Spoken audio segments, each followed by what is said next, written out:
¿Quiénes fueron los primeros habitantes del Nuevo Mundo?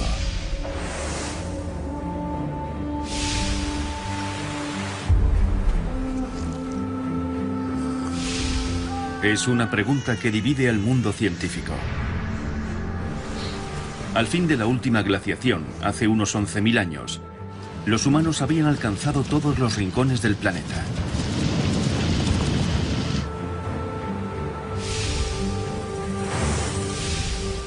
Me llamo Niobe Thompson y soy antropólogo. Y estoy decidido a averiguar cómo lograron viajar nuestros antepasados desde Asia hasta América del Norte. Creemos que atravesaron el Ártico, pasando por el puente de Beringia, pero no sabemos cuándo ni quiénes eran. Un enigma que me he propuesto descifrar. Los descifradores.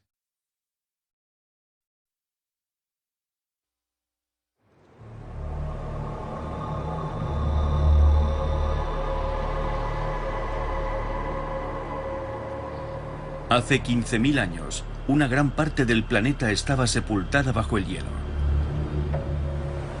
Pero la peregrinación de la raza humana ya estaba en marcha.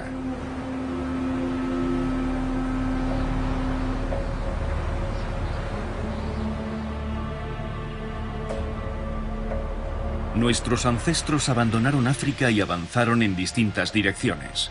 Algunos viajaron hacia el nordeste, pero no pudieron seguir avanzando. El hielo bloqueaba la ruta que conducía a Norteamérica. La mitad de la Tierra estaba fuera de nuestro alcance, hasta que hace 13.000 años comenzó a calentarse. El período glacial tocaba a su fin, y por fin los humanos pudieron acceder al Nuevo Mundo. Esta es la teoría del poblamiento tardío o teoría Clovis que la ciencia ha aceptado durante décadas. Pero, ¿y si estuviera equivocada? Pruebas diseminadas por toda América sugieren que llegamos aquí antes del fin del período glacial. Se han encontrado restos de hogueras, herramientas de piedra, puntas de lanza, pero no huesos humanos.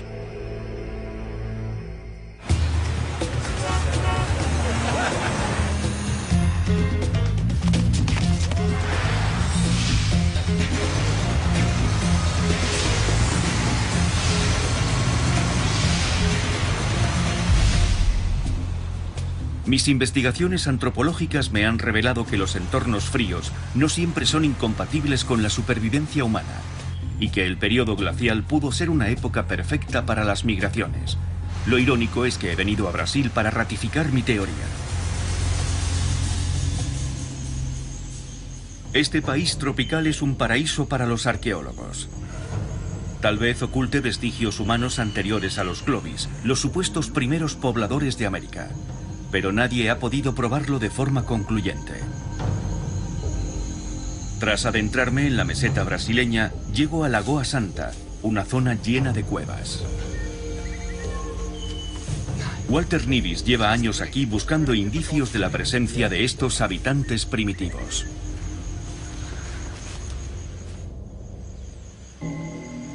Innumerables pinturas rupestres dan testimonio de la presencia humana. Esa especie de valla podría representar, de forma simplificada, a un grupo de personas. De una forma abstracta. Sí, eso es. Sin duda representa a un grupo de seres humanos.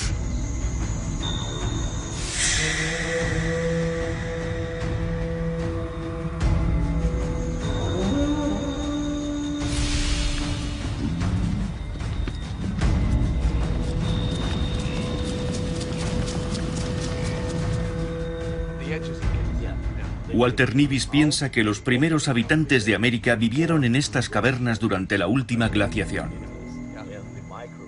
Algo que durante años fue considerado inadmisible por la mayoría de los arqueólogos. ¿Qué hallazgos habéis hecho? En la zona central del yacimiento hemos logrado encontrar hasta 29 tumbas humanas. ¿Todas en esta zona? Sí, así es. Los huesos hallados en esta cueva datan del periodo que siguió a la última glaciación. Pero en una caverna cercana, en una capa de sedimento mucho más antigua, fue encontrado el esqueleto de una mujer joven que podría haber muerto miles de años antes de la teórica llegada del ser humano al Nuevo Mundo. Su nombre es Lucía, y de confirmarse las hipótesis, sus huesos serían los más antiguos de toda Sudamérica. Es un orgullo poder enseñarte la casa de Lucía. Es asombroso. Sí. E impresionante. ¿Eso es el principio de la excavación? Exacto. ¿Esa línea? Sí. En los años 70, un equipo francés encabezado por Annette Laman-Amperer emprendió una inmensa excavación arqueológica. Annette y su marido José eran considerados unos excéntricos por sostener que el hombre llegó a Sudamérica durante la última glaciación. En 1958, José murió sepultado en la Patagonia al derrumbarse un muro de la cueva que excavaba. Annette continuó buscando pruebas de una migración anterior. Y en 1976, sus esfuerzos dieron sus frutos.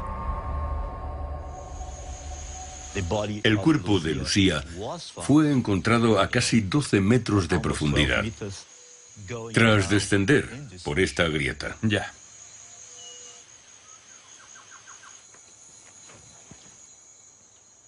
¿A qué profundidad estamos ahora?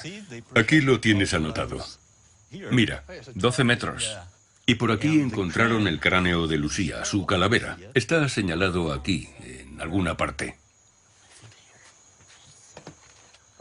Aquí hay una cifra escrita, 12 metros. Crán, aquí es. Pone crán, que quiere decir cráneo en francés. Ya. Era una expedición francesa. Y aquí tenemos la marca. 12 metros, 40 centímetros por debajo de la superficie de la cueva.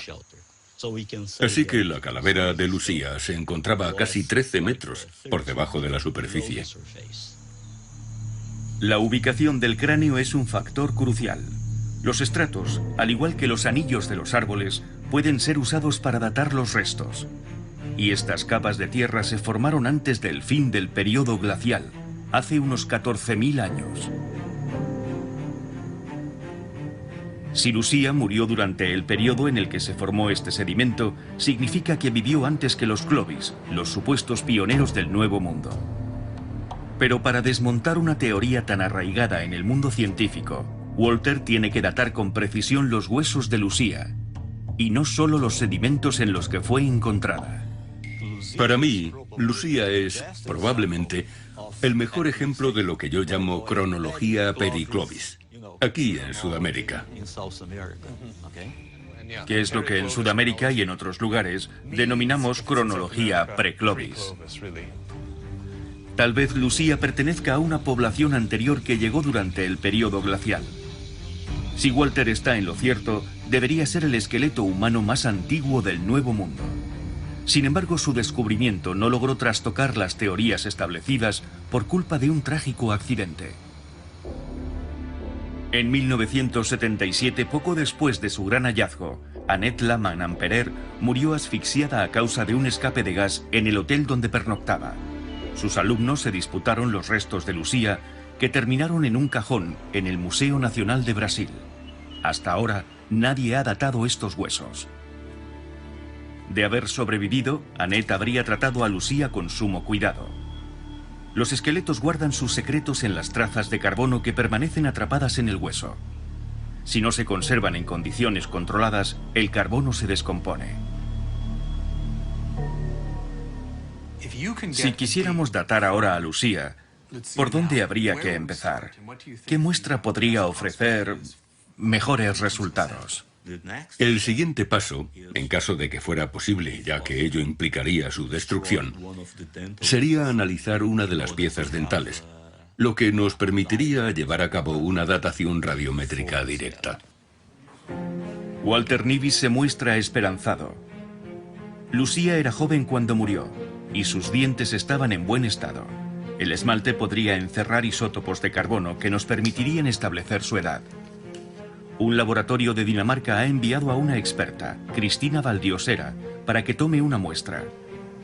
Las probabilidades son ínfimas, pero si consiguen datar los restos, Lucía podría rebatir todas las antiguas teorías sobre los primeros pobladores de América.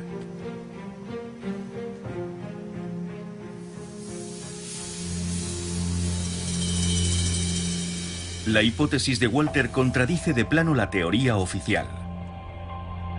Siempre habíamos pensado que la historia humana en este continente comenzó hace tan solo 13.000 años, cuando el calentamiento global abrió un pasillo a través del hielo del período glacial. Los Clovis habrían llegado a través de ese pasadizo. Una teoría que se abrió camino en 1930 gracias al descubrimiento en Nuevo México de unas puntas de lanza clavadas en los huesos de varios mamuts, abatidos justo después de que el deshielo abriese un acceso al continente. Ruth Bryan, una arqueóloga canadiense formada en la Escuela de la Teoría Clovis, atesora numerosas puntas de lanza, descubiertas en distintas excavaciones de toda América. Estas puntas de lanza permitieron crear y desarrollar la teoría Clovis, tras hallarse clavadas en diversos esqueletos de mamuts. Los científicos comenzaron a imaginar a estos primitivos cazadores cruzando el puente de Beringia mientras el estrecho de Bering estaba congelado, dando caza a los mamuts y a otros animales de las nieves que terminarían extinguiéndose y expandiéndose por Norteamérica a través de lo que denominaron corredor libre de hielo. En teoría, los Clovis atravesaron este corredor tras cruzar el puente de Beringia y colonizaron todo el continente americano. Los arqueólogos y antropólogos del Instituto Smithsonian sostuvieron que no había pruebas concluyentes de que los humanos llegaran a América antes del fin del Pleistoceno, es decir, de la última glaciación. Y lo cierto es que, tras analizar los restos geológicos encontrados, las muestras halladas y su relación con la fauna extinta, era un modelo de lo más razonable. Y además ofrecía una imagen dramática y vigorosa de aquellos cazadores primitivos que colonizaron a toda prisa este territorio vacío y de cómo se enfrentaron a todas aquellas bestias que terminarían extinguiéndose al final del período glacial. Bryan y su marido, también arqueólogo, han dedicado gran parte de su carrera a trabajar con sus colegas sudamericanos, convencidos de la existencia de colonos humanos antes de los Clovis. Lo que comenzó a cambiar las cosas y a despertar dudas e inquietudes fue el descubrimiento en Sudamérica de restos contemporáneos y posiblemente anteriores a los de los Clovis en Norteamérica. La aparición de los primeros asentamientos humanos en Sudamérica sorprendió a los arqueólogos norteamericanos, que no sabían gran cosa de la labor efectuada por sus colegas sudamericanos. No había muchos estadounidenses trabajando allí, e incluso se llegó a cuestionar la profesionalidad de los arqueólogos argentinos o colombianos o de donde fuesen. Es lo que se decía en los corrillos académicos, aunque naturalmente nadie se mostraba tan displicente en sus artículos escritos. Pero, ¿y si la teoría Clovis fuese tan solo un invento norteamericano? En gran medida, la cuestión sigue en el aire. Para rebatir la teoría Clovis, Walter Nibis debe demostrar la supuesta antigüedad de los restos de Lucía. De vuelta en Dinamarca, Cristina Valdiosera se reúne con el reputado genetista Eska Willerslev.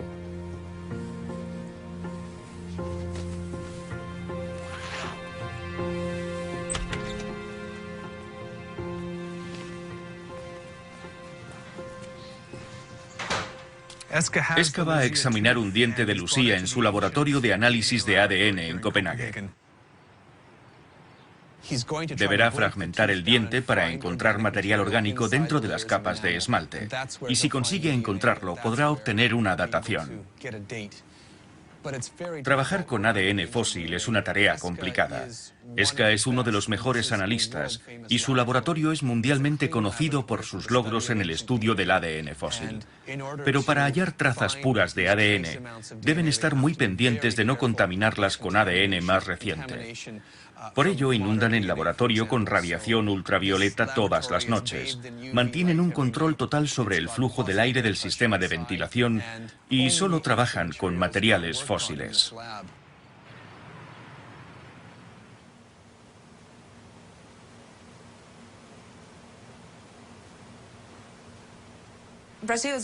En Brasil hace mucho calor.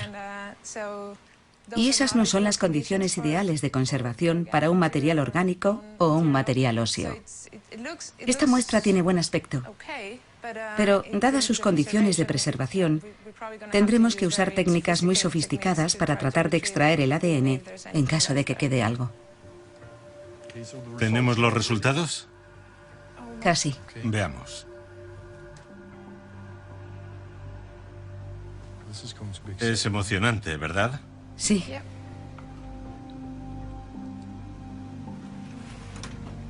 Espera un momento, ¿vale? Está bien, vamos, adelante.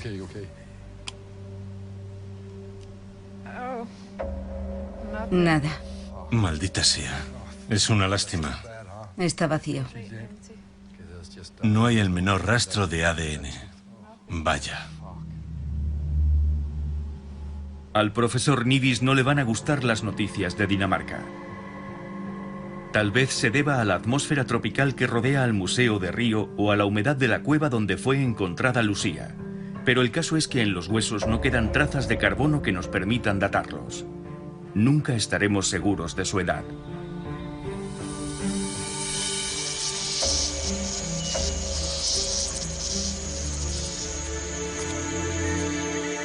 Así funciona la ciencia. El camino hacia los descubrimientos está sembrado de contratiempos. Pero los arqueólogos saben que siempre quedan secretos por desenterrar. La pregunta es ¿dónde?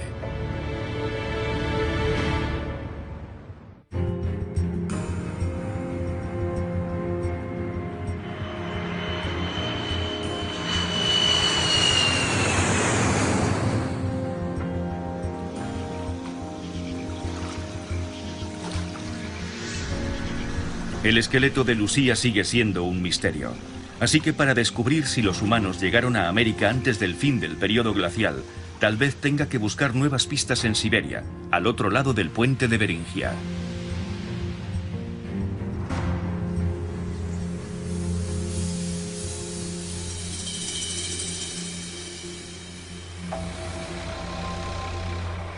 Los nativos de Siberia son primos genéticos de los aborígenes norteamericanos, lo que sugiere que esta remota región de Rusia podría haber sido el punto de partida de las antiguas migraciones a Norteamérica.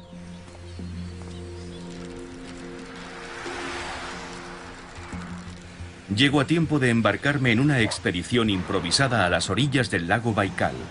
Un grupo de arqueólogos rusos y canadienses ha descubierto unos huesos humanos enterrados en una cueva y dado su emplazamiento es probable que sean muy antiguos.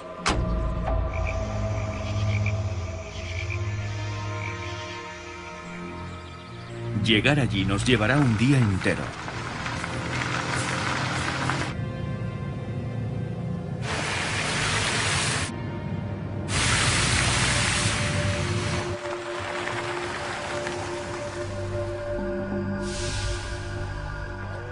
El lago Baikal contiene más del 20% del agua dulce del mundo. Es casi un océano lleno de vida y una de las cunas de nuestra civilización.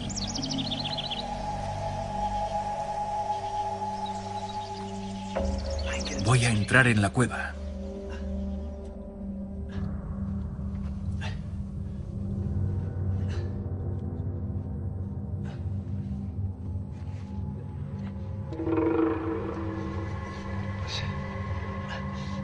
El equipo tarda varios días en exhumar el misterioso esqueleto enterrado a 12 metros de profundidad.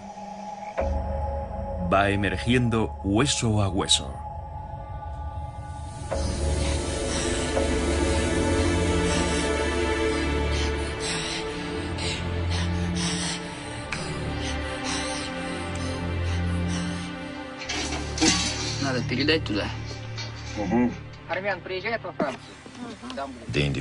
Todo indica que fue enterrado con los pies hacia adelante y el resto del cuerpo apuntando a la entrada de la cueva.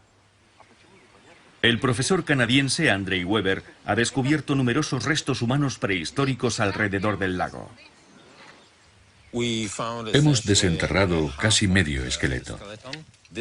Este individuo puede datar como mucho del Neolítico inicial y como poco de la Edad de Bronce.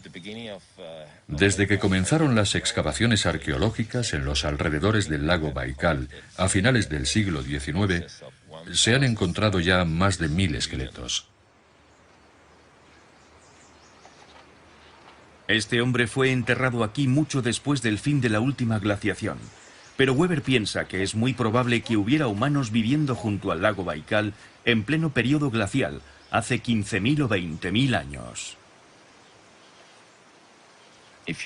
En ningún otro lugar del mundo se han encontrado tantos esqueletos de seres humanos que subsistían gracias a la caza y la recolección.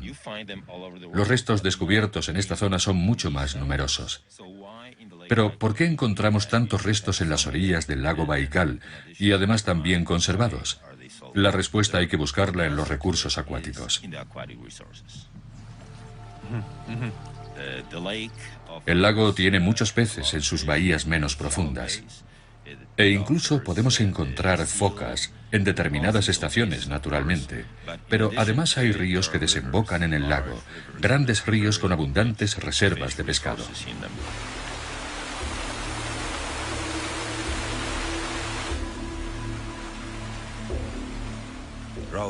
Rutilos, percas, lucios, leuciscos son algunas de las especies que encontramos por aquí.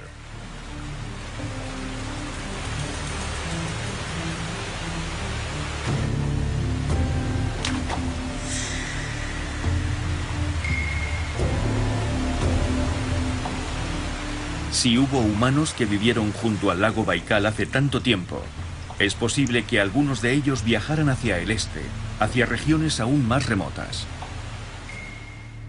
El lago Baikal pudo ser una especie de oasis en los desplazamientos y migraciones que se produjeron en Eurasia.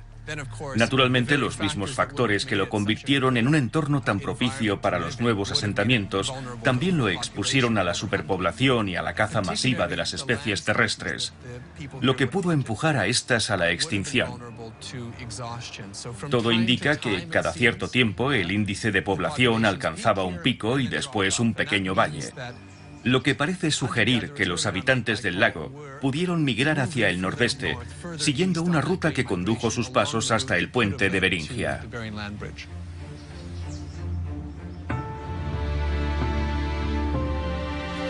Pero ¿por qué se dirigieron hacia el norte? El planeta aún vivía la última glaciación. ¿Qué impulsó a nuestros antepasados a encaminarse hacia la región más fría del planeta? Durante mis años de estudiante en Cambridge, estudié con gran interés la insólita capacidad de adaptación del Homo sapiens a la vida en los entornos más fríos, lo que le permitió migrar hacia el norte, pasando por Siberia, en dirección al puente de Beringia. Pero, ¿qué fue lo que movió al ser humano a probar suerte en aquellos desiertos de hielo?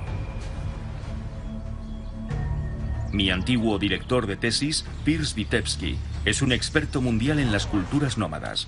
Sus investigaciones sobre las primitivas poblaciones siberianas podrían servir de gran ayuda en la resolución de este enigma. Tal vez deberíamos formular la pregunta al revés. ¿Por qué tendrían que quedarse quietos? Exacto. Damos por sentado que lo más lógico es quedarse quieto. Pero ¿qué nos impide recorrer largas distancias a lo largo y ancho de un paisaje? Los animales siempre están moviéndose. ¿Por qué no seguirlos a ver qué pasa? Siempre pensamos que es más seguro quedarnos donde estamos y que lo peligroso es alejarnos. Lo más peligroso es quedarse en un sitio donde no hay comida. Y si lo que necesitamos para comer y vestirnos se mueve, tendremos que movernos nosotros también. La relación entre los humanos y los renos se remonta al amanecer de los tiempos. Hay yacimientos en los que se han encontrado huesos de reno de hace 20, 25 y hasta 30.000 años. Los renos, al contrario que los mamuts, se desplazan en grandes manadas. Por tanto, si consigues interceptar una manada, podrás capturar muchos animales y almacenar un montón de carne.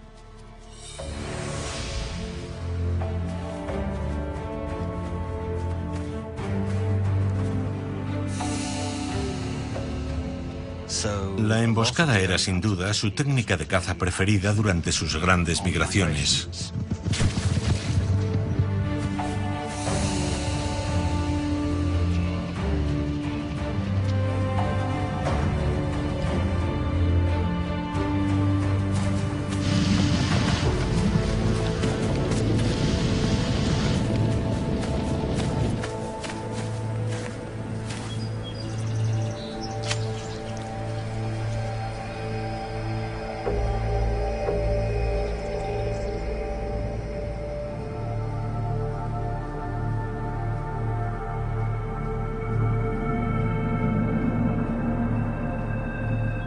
También lo cazaban por su pelaje, que es el más caliente de todos los cérvidos, y al ser un animal tan grande, puedes cubrirte todo el cuerpo con él. Te vuelves tan invulnerable al frío como los propios renos.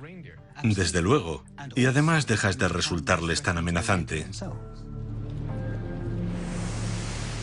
Los renos se mueven por ciclos estacionales. Migran en busca de pastos en verano y vuelven a hacerlo en invierno.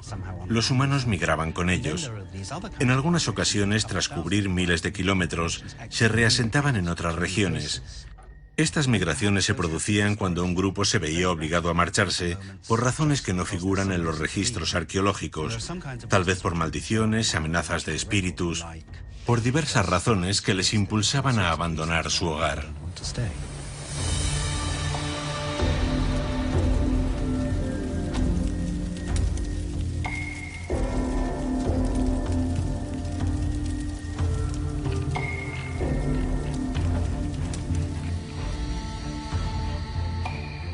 La domesticación del reno se llevó a cabo en la imaginación de los hombres mucho antes que en la realidad.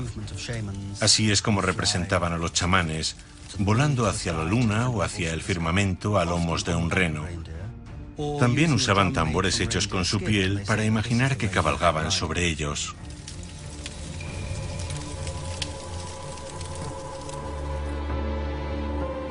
Es una idea interesante. Si eran capaces de viajar a la luna en sus periplos espirituales, quiere decir que estaban familiarizados con los viajes largos.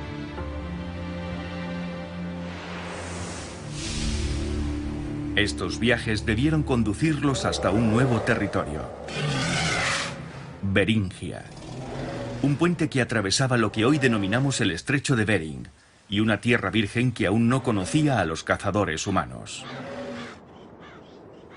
Un Serengeti helado repleto de vida y dominado por el mamut lanudo. Sin saberlo, estos nómadas árticos habían descubierto el puente hacia el Nuevo Mundo. Ignoraban que estaban cruzando un puente. No tenían mapas. Se limitaban a viajar de un lado a otro. Y en un momento dado acabaron allí. Los primeros asentamientos en Beringia fueron tal vez la primera adaptación a un entorno ártico de la historia humana. Que el Homo sapiens tropical consiguiera sobrevivir aquí fue un logro asombroso. El ADN de los nativos americanos está revelando datos cruciales de la antigua historia de sus antepasados. Para empezar, nos indica la época en la que las primeras poblaciones nativas americanas se separaron de sus parientes siberianos. Mucho antes del fin del período glacial, iniciaron un viaje sin retorno. Su largo peregrinaje hacia Norteamérica provocó un lento e inevitable aislamiento. Su ADN fue mutando de generación en generación, dejando constancia del paso de los años.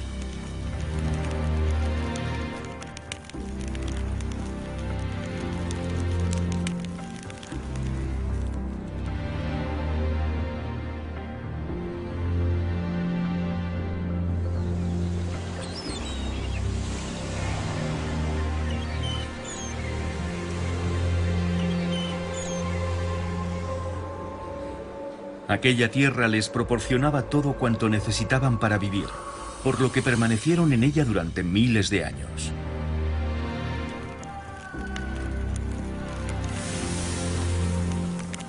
Pero aún no hemos encontrado restos humanos del período glacial en Beringia. Los antepasados de los primeros habitantes del Nuevo Mundo son como fantasmas que vagan por el paisaje. Solo sabemos que tuvieron que cruzar este territorio. Quizá pronto averigüemos cuándo y cómo.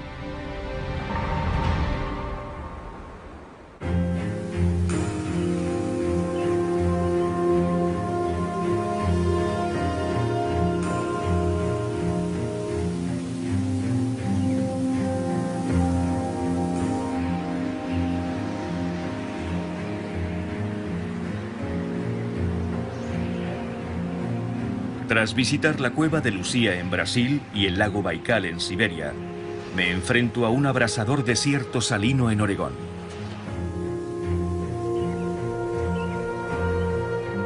Hace 14.000 años, esto era un mar interior. El periodo glacial estaba tocando a su fin.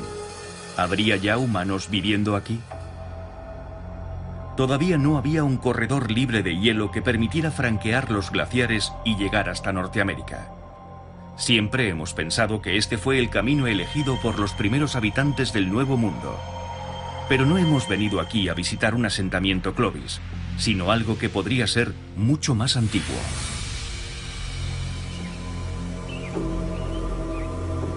En las cuevas de Paisley, en Oregón, un grupo de emocionados científicos acaba de hacer un descubrimiento asombroso. El arqueólogo Dennis Jenkins cree haber encontrado unos restos humanos anteriores al fin del período glacial. Demostrar su antigüedad podría desmoronar los cimientos de la teoría Clovis. Empecé contando estas capas, estos finos estratos, que indican un patrón recurrente de sedimentación. Es un proceso que se reprodujo una y otra vez durante miles de años. Tenemos cerca de 50 muestras identificadas, cuya edad radiocarbónica puede oscilar entre 10.000 y 12.400 años, más o menos. No son huesos, sino coprolitos, es decir, excrementos fosilizados que el equipo ha encontrado en los sedimentos del suelo de la caverna.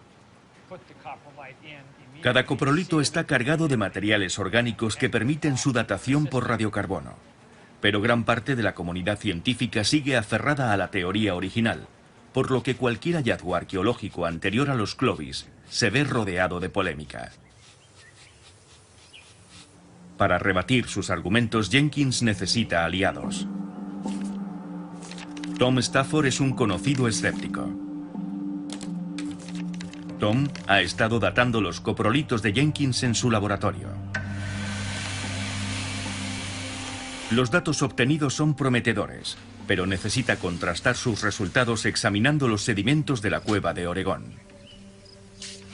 Me dije, seguro que la orina es de hace 2.000 o 3.000 años, lo que dará la razón a los que rechazan la nueva teoría. Pero me quedé boquiabierto. Te veo menos reacio. Pero hay que ir paso a paso. Comenzaremos examinando los estratos sin deducir aún una cronología. Cada capa de sedimento representa un año. Cuanto más cavamos, más retrocedemos en el tiempo. Jenkins también ha invitado a Eska, el investigador danés que examinó a Lucía. Es genial. Genial. Sigamos.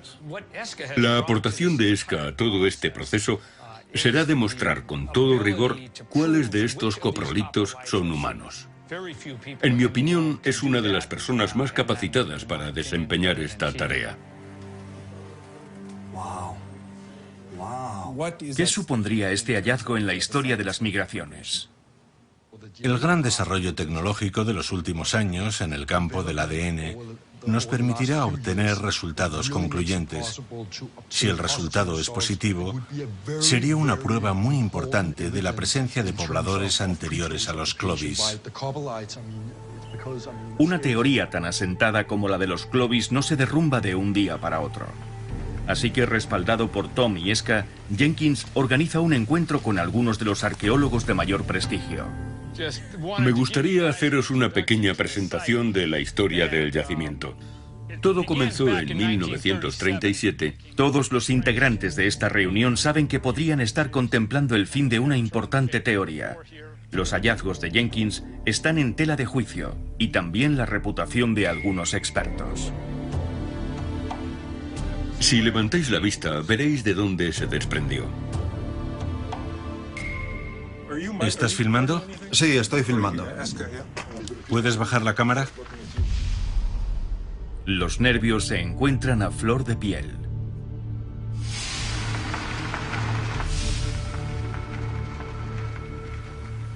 Para los científicos que han basado su carrera en la teoría Clovis, la edad de los coprolitos de la cueva lo cambia todo. Es la prueba de que hubo asentamientos anteriores. Al día siguiente todos sentimos que algo ha cambiado. Las caras de todos parecían decir, Dios mío, lo han conseguido. Tienen pruebas concluyentes. He estado ahí y las he visto. Ahora me lo creo. Aquella gente tan importante lo vio con sus propios ojos. Y eso fue lo que rompió todos los esquemas. La estratigrafía no ofrece ninguna duda. Capa tras capa tras capa ha quedado clarísimo. Además, para Esca, los coprolitos de las cuevas de Paisley son la prueba definitiva de que había humanos en el Nuevo Mundo 1200 años antes de lo que pensábamos, en el denominado periodo preclovis. es algo revolucionario. Todas las teorías sobre cómo los humanos atravesaron Alaska y el corredor libre de hielo, diezmando a los grandes mamíferos, dejan de ser válidas, porque por aquel entonces aún no existía ese pasillo. Esca está convencido de que los primeros humanos no pudieron llegar a América por tierra firme. Aún estaban en el periodo glacial.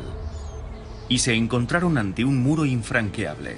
Una capa de hielo de 3 kilómetros de espesor que se extendía por todo el continente sin una sola brecha.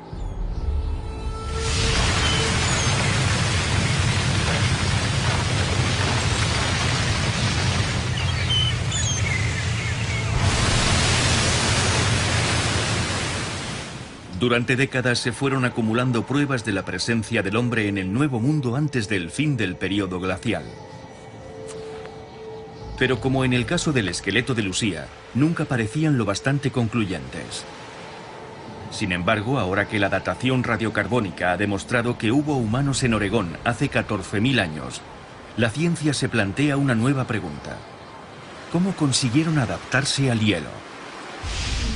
¿Cómo sobrevivieron los antiguos habitantes de Beringia al entorno glacial y lograron poblar toda América?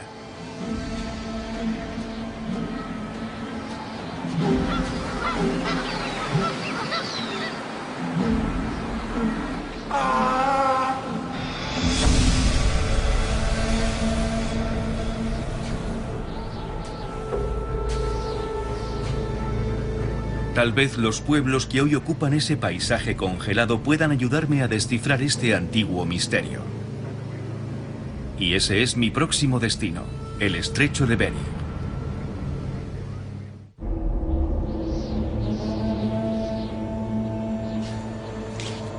Para los primeros humanos que habitaron el Nuevo Mundo, el periodo glacial no supuso un obstáculo. En aquel mundo helado, los mares bullían de vida. La antigua Beringia, conocida hoy como Chukotka, es la región más aislada de Rusia.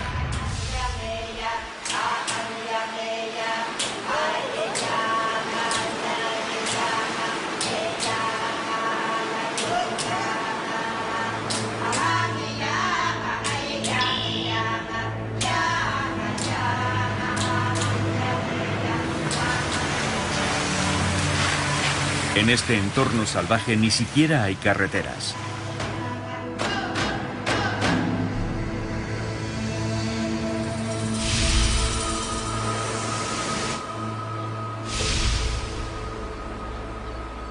He estado en Siberia, en el centro de Brasil y también en los desiertos de Oregón, en busca de rastros de las primeras migraciones humanas al Nuevo Mundo. Ahora estoy en el estrecho de Bering, donde el puente de Beringia se asentaba sobre este océano durante el periodo glacial, cuando todo aquello era tierra firme.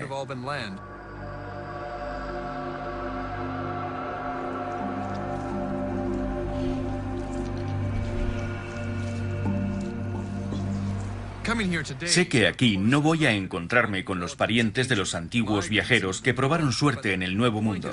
Sin embargo, esta gente vive en el mismo entorno en el que habrían vivido los primeros pobladores de Beringia hace 15.000 años.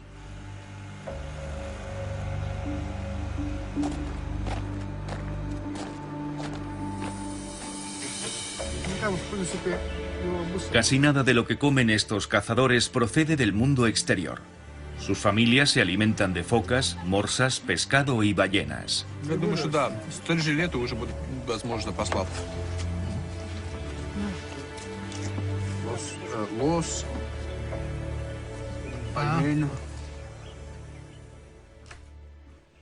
Cuando hace mal tiempo permanecen en tierra, matando el tiempo en el campamento.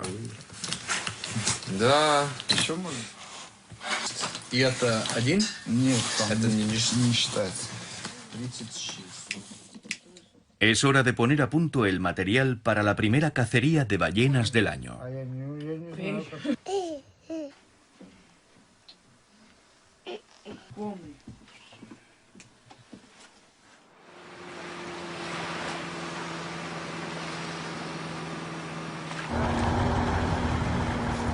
Los inuits usan lanchas modernas, pero la tradicional caza de ballenas grises sigue creando lazos ancestrales en su comunidad.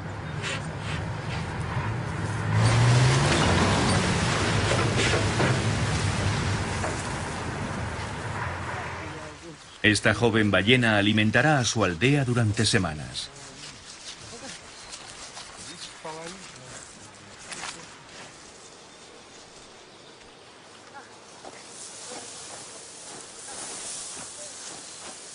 Para explotar todos los recursos en un entorno como este, los primeros pobladores debieron poner en práctica ideas innovadoras en el campo de la construcción de barcos pesqueros, lo que les permitió cazar en alta mar focas, morsas y también ballenas.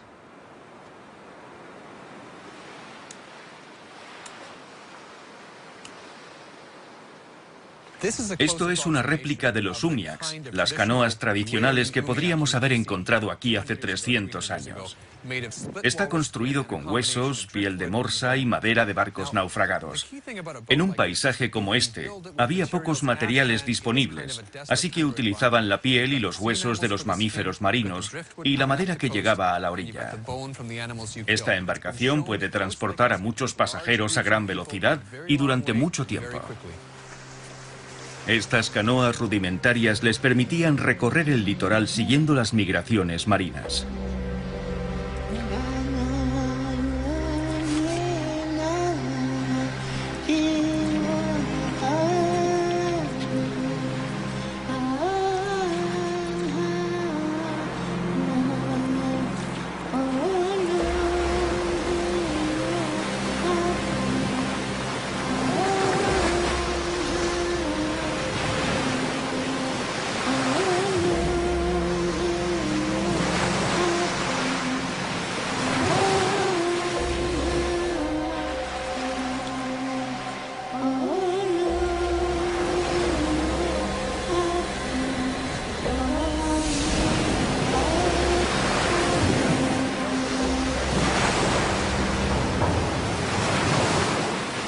Viajo 4.000 kilómetros hasta la costa oeste de Norteamérica para encontrarme con John Erlandson, que opina que estas embarcaciones podrían resolver el misterio de las primeras migraciones.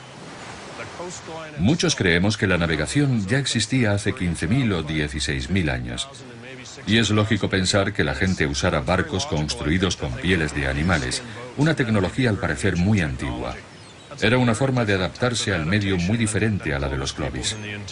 Pero la mala preservación de la piel no permite que existan demasiados vestigios arqueológicos.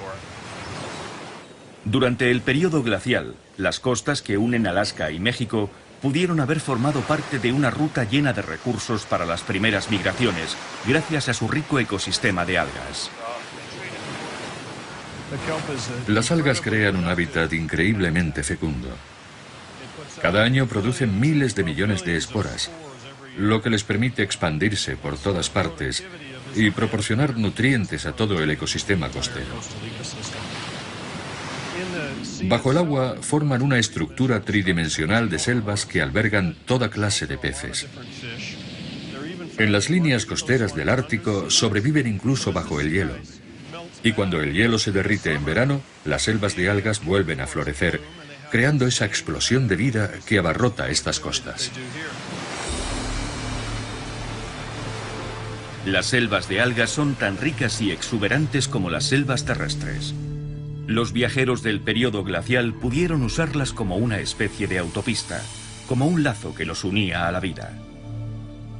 Erlandson me muestra utensilios de esta antigua civilización de navegantes. Hemos encontrado arpones clavados en huesos de focas y huesos de aves que probablemente son el vestigio más antiguo de la caza de focas en Norteamérica. Son muy finos y delicados, y a veces tienen una punta tan fina como la de un alfiler. Pueden parecer demasiado frágiles, pero cuando estás cazando en el agua, eso no importa. Se pueden lanzar al agua, se pueden recuperar y casi nunca se van a romper. Si estuviéramos cazando en tierra firme, estas cosas se partirían a la primera de cambio. Sí, claro. Navegantes primitivos.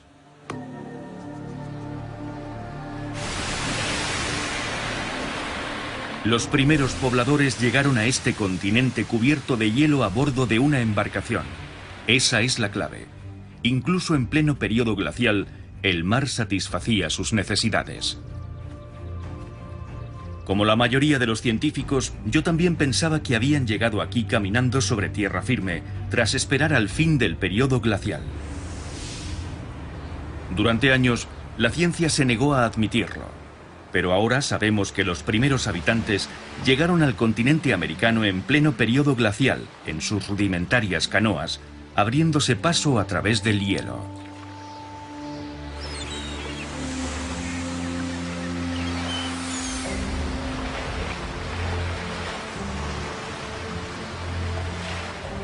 Aún sabemos muy poco de aquel azaroso viaje. Pero sí sabemos que gracias a él, el ser humano dio un gigantesco paso en la conquista de nuestro planeta.